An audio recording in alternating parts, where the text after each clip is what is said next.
Hi there, this is Bobby from Ragged Poet and my second attempt at the Grand Tableau for LenorMarch Days 30 and 31.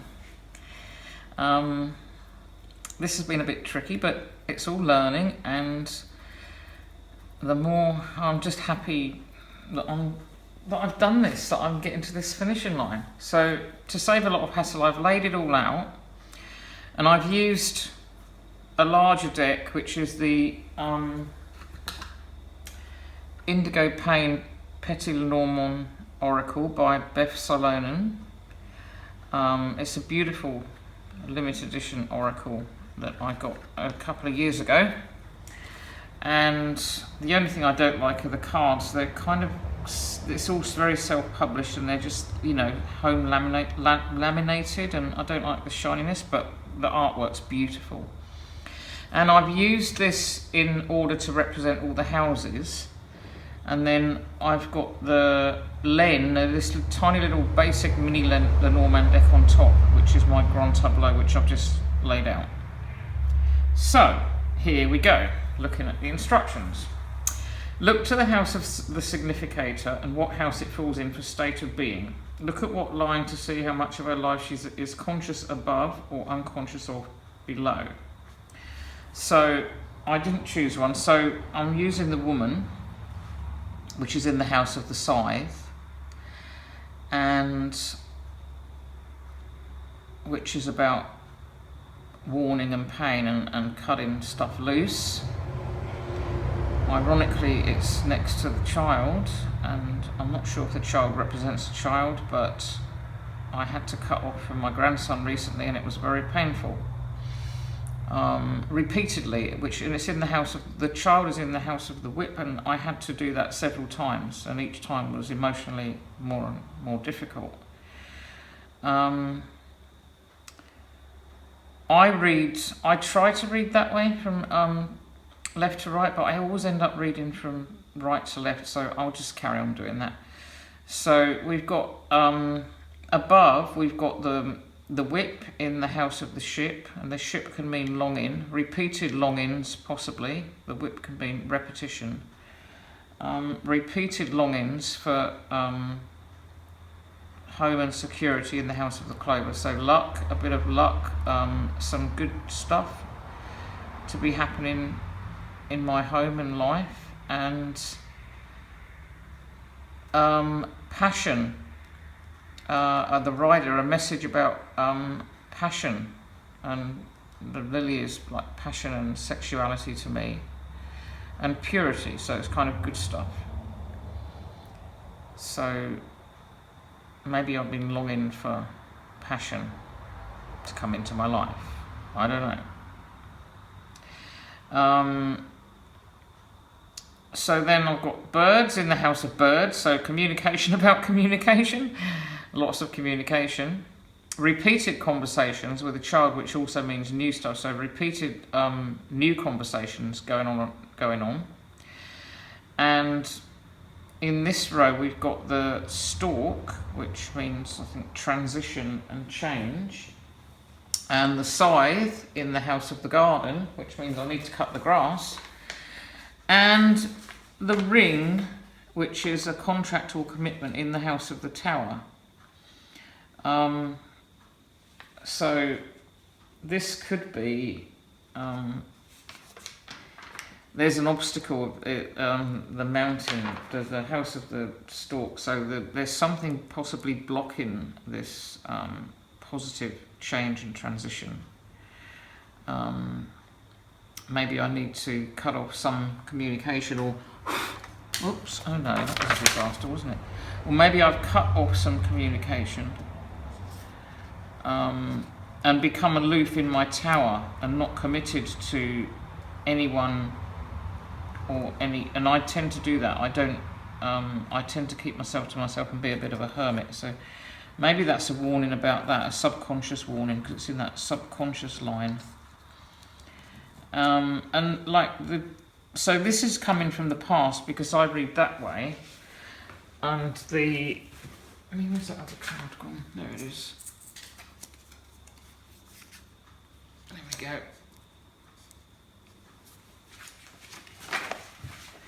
So this is coming from the past because I read this way, and because she's on the edge, it's like the future is kind of an unknown quantity, but it looks kind of good, you know, passion, commitment, hearts and letter. The hearts are in the house of the man. We do the corners.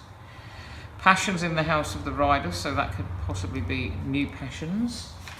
It says corners. So 1 and 32. Well, my corners are not 1 and 32. Mine are 1, 36. I've got passion and the stars. And the stars are good fortune and destiny and guidance. And then I've got the there we go, corners 1 and 32 and 8. So that one. The mice in the house of the bouquet, so possibly maybe something eating away at good news, or something eating away at my happiness. And then we've got, in the other corner, we've got the hearts and the man. So that could mean love, that's love, joy, yes, that's passion and a new message. This is luck and guidance, and that's something eating away at happiness, maybe. Bouquet and mice, someone else might have to advise me here. But I think it looks pretty good. Maybe my reluctance to get down from my tower and make commitments and things is what's eating away at what could be future happiness. I don't know.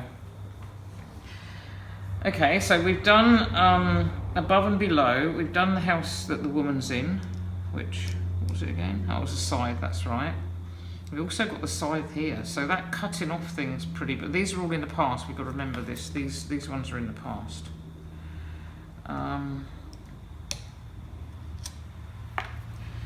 So use the cross of this agreed to past and future cards as well as the present, or there is no future yet. It's all still in the stars.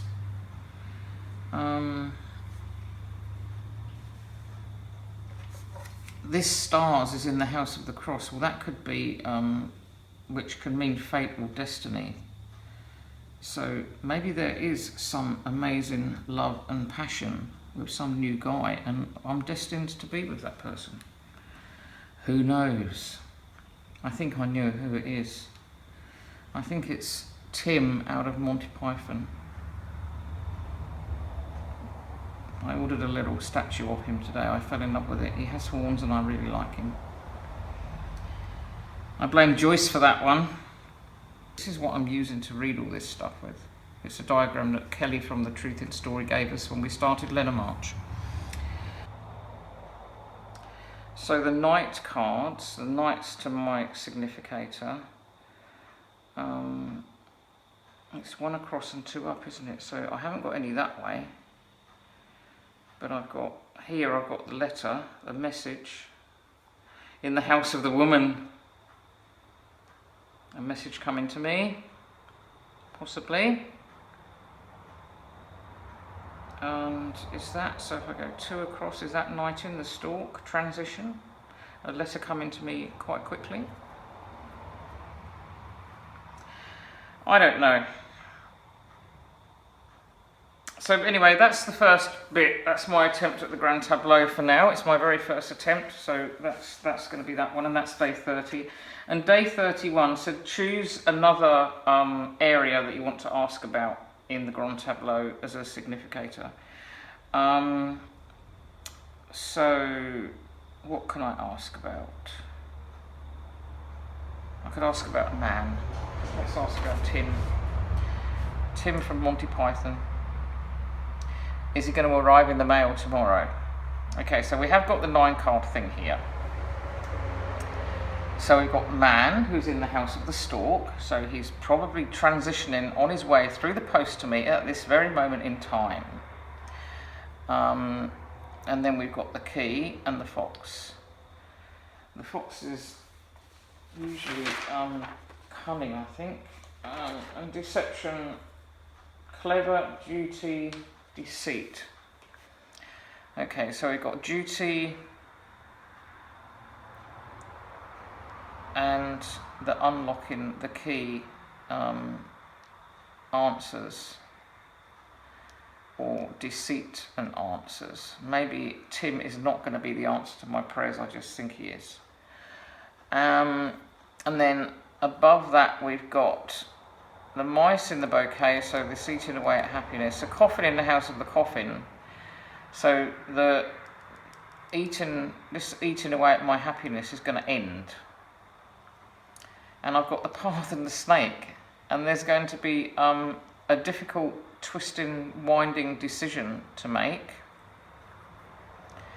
And then down here we've got the bear, male again.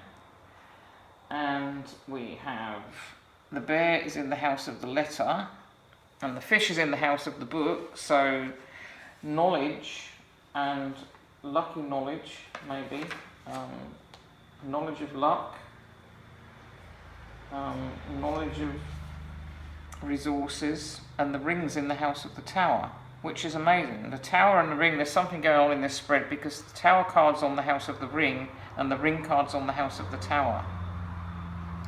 So I really am holding back from commitment, maybe subconsciously. And if we do it this way, so we've got past, present and future, so this will be the past, so the eating away at the happiness and the cunning fox, and then the bear and the letter.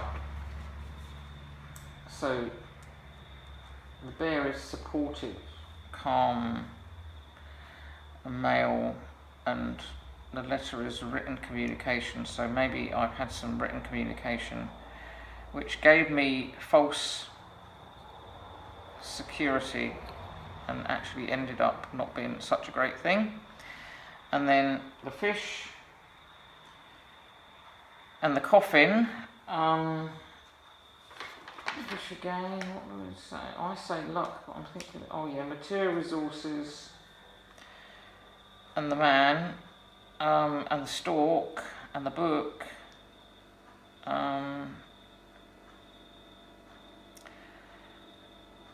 new books from Amazon, maybe? I don't know. And the tower in the future, we have the tower on the house of commitment, on the ring and the contract, and the lucky unlocking the lucky key and the twisty windy path. So come down from the tower, unlock it, unlock the door with my key, look up at the lucky stars and take the twisty winding path to my destiny.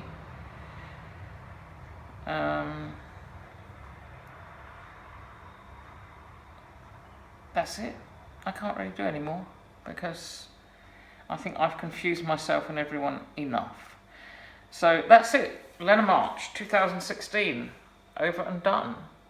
And I look forward to repeating it all again, maybe next year. I hope we carry on this because I need some pushing to keep doing this LenorMan thing. So we're going to need some more LenorMan challenges out there, so that we keep at it. Because I think a few people on YouTube have got into it now as a result of this challenge, and I certainly, as I've made such good progress this month, I want to keep going. And I'm sorry my Grand Tableau is pretty pathetic reading, but at least I tried, and I can only get better. I've watched a couple of videos. I'll just watch a few more and learn how the pairs work. And I really have not a clue how the houses and the cards on top work. I haven't actually read anything about that at all. I was just guessing and using the house like another card, if you like. So there we go. Thanks for watching, and thanks for putting up with me through LenorMarch. Bye.